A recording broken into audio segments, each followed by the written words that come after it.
Don't sleep on this episode. If you want better client results, these client sleep tips come directly from America's sleep experts. So listen, he gives more than 400 appearances a year, and he has published multiple New York Times bestsellers. He's also contributed to You Still Got It, Girl. The chapter on sleep was all about him, and I was honored to have him contribute to that and have been in communication ever since. So if you've read that book or you're a Flipping 50 Menopause Fitness Specialist, you may recognize his name. You might have seen him also in an inflight magazine before those were pulled from airlines too. I'm Deborah Atkinson. You're listening to She Means Fitness Business. It's a division of my overarching business, Voice for Fitness, where we know you want to be an inspirational example to other midlife women. And in order to do it, you need a profitable health and fitness coaching business. And the problem usually is a lack of clients, a lack of traffic, or you are charging too little, girlfriend. That's going to make any of us feel uncertain about whether you can do this, whether you can succeed, or it's even worth it for you. I understand how that feels. I flipped my life and my business upside down and started over at 49. And part of the reason that I know this struggle is because marketing and sales has always been what I did for the fitness industry. And I've been coaching for over 25 years. So if you're interested, I coach like this and you can meet with me, but we get you more clients first. We make sure that you're profiting from those clients. And number 3, that we hold your time so you have the freedom to enjoy that lifestyle that you're trying so hard to create. So you can book a call with me. But first, I just want you to reach out. I want you to get the Health and Fitness Business Scorecard so that you can look in a glance. You will know where are the holes in my business and what is it that I need to be doing. Okay, look, I am sharing right now based on one of the most downloaded cheat sheets that I give trainers and health coaches, and that is the Sleep Tips tool. So I'm thrilled to have Dr. Breus here. Why is that one of the most downloaded things? Well, number one, many of you are midlife women yourself, struggling a little bit with sleep and or still getting up early in the morning. Maybe it's for kids, maybe it's for dogs, but also maybe it's for you're still training clients. And that could put a wrinkle in your own schedule. And your midlife body may not love that and may be telling you about it. But let's talk clients. If they don't sleep, they don't show up well, if at all. They cancel more. And when they do arrive, clients with 2 hours of sleep deprivation they lack coordination. I mean, they are a risk for you, right? Because what are we trying to do with them, right? Reaction skills can be like that of a drunk if they're sleep deprived 4 hours. Imagine that. We got people driving to sessions, first of all, that's not a good thing. If that's the case, who actually shouldn't be on the road any more than somebody with a blood alcohol content level that would give them a ticket and a DUI. But then what are we doing? We're working with them on all the things they need, which are agility and reaction skills. And we're pushing them to do heavy loads for their bone and their muscle and their body comp. But they're more likely then to get injured than ever and deplete their immune systems while they're at it. So let's dive into this super short episode. And in this super short episode, you are going to get 5 steps that you can use with clients, whether you are a health coach, a practitioner working in office or virtually, or you're a trainer working either way as well, so that you can walk them through and increase your value. So I also want you to go over to the Flipping 50 episode. We just recorded that. That was released yesterday, and you'll hear the full episode. And this is what our consumers are hearing, right? That's going out to 100,000 women this week. So know what they know what they're hearing, and be the go-to. My guest is Michael Breus. He's a double board certified clinical psychologist and clinical sleep specialist. He is one of only 168 psychologists in the world to have taken and passed the sleep medicine boards without going to medical school. Dr. Breus is the author of 4 books, with the newest book in 2021, Energize, Go from Dragging Ass to Kicking It in 30 Days.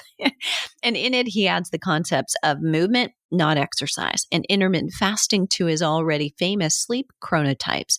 And it was recently named the top book of 2021 by the Today Show. In his 3rd book, The Power of When, which is a groundbreaking biohacking book proving that there's a perfect time to do everything based on your biological chronotype, whether you're an early bird or a night owl. Dr. Breus gives the reader the exact time to have sex, run a mile, eat a cheeseburger, buy, sell, ask your boss for a raise, and much more, based on over 200 research studies. He's an expert resource for most major publications, doing more than 400 interviews a year, as I mentioned earlier. Things like Oprah, Dr. Oz, The Doctors, New York Times, Wall Street Journal, etc. Dr. Breus has been in private practice for 23 years and recently relocated to and was named the top sleep doctor of Los Angeles by Reader's Digest. You're going to love this episode. Listen to it, walk with it, come back to it, and you're going to want to take some notes. And I would suggest that you have a conversation with your client about their sleep. You see them more than anyone. Let's dive in. Dr. Michael Breus, thanks so much for being here, for double dipping. You didn't even know you were in for a 2-for-1, but here we are. I love it. Is there sprinkles on top? Yes, absolutely. Sugar-free. Okay. And I know this is so ironic or not. You just got done doing a presentation to trainers because you clearly know how important this is. If they can't sleep, they probably are not getting great results from whatever amazing program design we come up with anyway. How can trainers help clients to sleep better? And or I'm going to follow this up with how can trainers maybe do no damage if a client shows up sleep deprived? Sure. So those are 2 very different questions. So let's start with the first one. What can trainers do to teach their clients to sleep better, or notice in their clients that they may not be sleeping well? So the first one is ask. So many trainers feel like, well, sleep isn't the thing that I know much about, and I'm afraid I'm going to open up Pandora's box and it's going to be a big problem. Don't worry about that. They're not expecting you to be a sleep expert. They're expecting you to be a fitness expert. So ask, and you can say, hey, how is your sleep? Because hopefully you get a chance to listen to our previous recording where you learn more about all the different ways that sleep affects training and exercise and mental health and all those things. You'll know pretty quickly that it's really important. So number 1, I would say ask. But number 2 is, if somebody turns to you and says, I don't think I have a sleep disorder, but I'm just not getting great sleep. What is your advice? I'm going to give everybody a 5-step plan right now that you can tell every single client that you have, and you can follow this yourself. So step number 1 is to wake up at the same time every single day, including the weekends. All right, Michael, why do we have to wake up at the same day, including the weekends? So if you're waking up at the same time, let's say it's 6 a.m. during the week, just to make the math simple. You wake up, your eyes open up, light comes in and hits a special cell in your eye called the melanopsin cell, and that turns off the melatonin faucet in your brain. But it also sets a timer for approximately 14 hours later when melatonin will start again. And for folks out there to remember, melatonin is that key that starts the engine for sleep. It's not the only thing you need, but you ain't sleeping if you ain't got no melatonin. So you're waking up at 6, 14 hours later is 8. It takes about 90 minutes for it to get up to speed. That's 9:30 when a lot of people are starting to get tired. Now, let's say it's Saturday and you slept in until 8. Well, 14 hours after 8 is 10 p.m., not 8 p.m. It takes an hour and a half for melatonin to get on board. And so you're not ready to even think about sleeping until 11:30. If you do this for more than 2 days in a row, guess what? Your brain thinks that's what time it's supposed to wake up. And so if you stay up late on Friday night, sleep in on Saturday, stay up late on Saturday, sleep in on Sunday, this is why Monday sucks. Okay? So step number 1 is to wake up at the same time 7 days a week. Step number 2 is to stop caffeine by 2 p.m. So a lot of people don't know caffeine has a half-life of between 6 and 8 hours. The older you get, the slower a metabolizer you are. So if you can stop caffeine by 2, great. If you can do it earlier, even better. Step number 3 has to do with alcohol. I ask people to stop drinking alcohol 3 hours before bed and stop at 2 drinks.